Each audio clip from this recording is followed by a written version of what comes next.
In Russia, opponents of President Vladimir Putin are doing what they can to keep him from staying in power indefinitely. They've launched a campaign to stop him from rewriting the Constitution, which they fear would give him the power to do just that. Steve Rosenberg traveled 1,000 miles from Moscow to hear what Russians think about that possibility. It feels like a world away from Moscow. An industrial dystopia of slag, steam, smoke. This is Magnitogorsk. It was built by a dictator who called himself Man of Steel, Stalin. The idea of a strong ruler, an iron hand, is still attractive here. In her tiny flat, Fanuzia Kausarovna is raising 4 of her grandchildren by herself. But as tough as things are, she remains upbeat about the future and about Russia's current leader. Vladimir Putin is my favorite. He can sing, he can do politics, everything.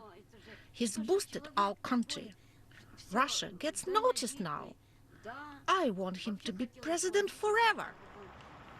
The suspicion is he does too. Vladimir Putin is in a hurry to rewrite Russia's constitution. It's for the good of the country, he says. But critics claim his real aim is to stay in power indefinitely.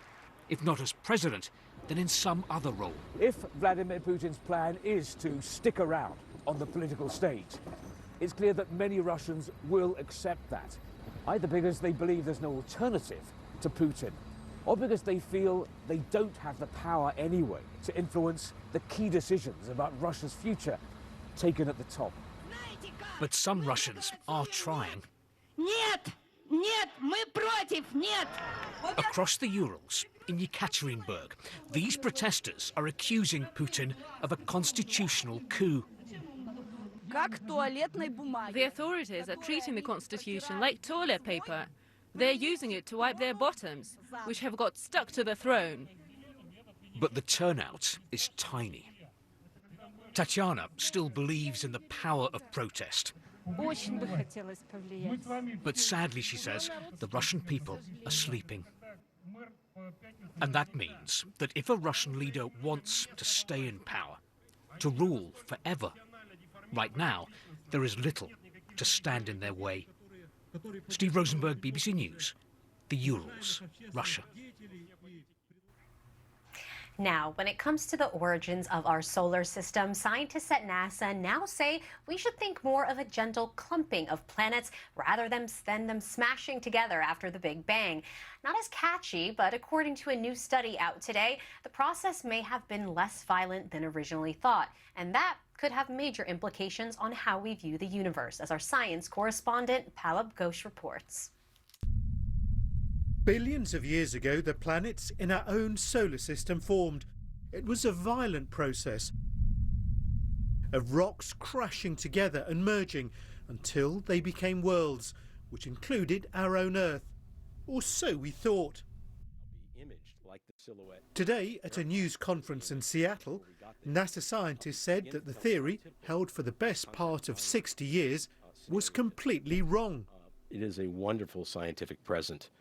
And the results that have just been described to you are, in my view, watershed. This is how planetesimal formation took place across the Kuiper Belt and very possibly across the solar system. The Sun is right in the middle of the solar system. Closest to it are the 4 small rocky planets, including the Earth. Then, further out, are 4 much larger planets, the most famous of which is Saturn. And then, at the edge, is tiny Pluto, 3 billion miles away. It's just one of thousands of lumps of rock and ice in an outer zone called the Kuiper Belt. These are unused building blocks left over from the creation of the planets 4.5 billion years ago. NASA's New Horizons spacecraft reached one of these objects, named Arrokoth, last year. It's only now that scientists have been able to study it in detail. It consists of 2 boulders fused together. Look closely at the join, and there's no evidence of a violent impact, no cracks. rather a slow coming together, not just of these two boulders, but a gradual accumulation of all the ice and rocks that built the planets we know today. Palab Ghosh, BBC News, Seattle.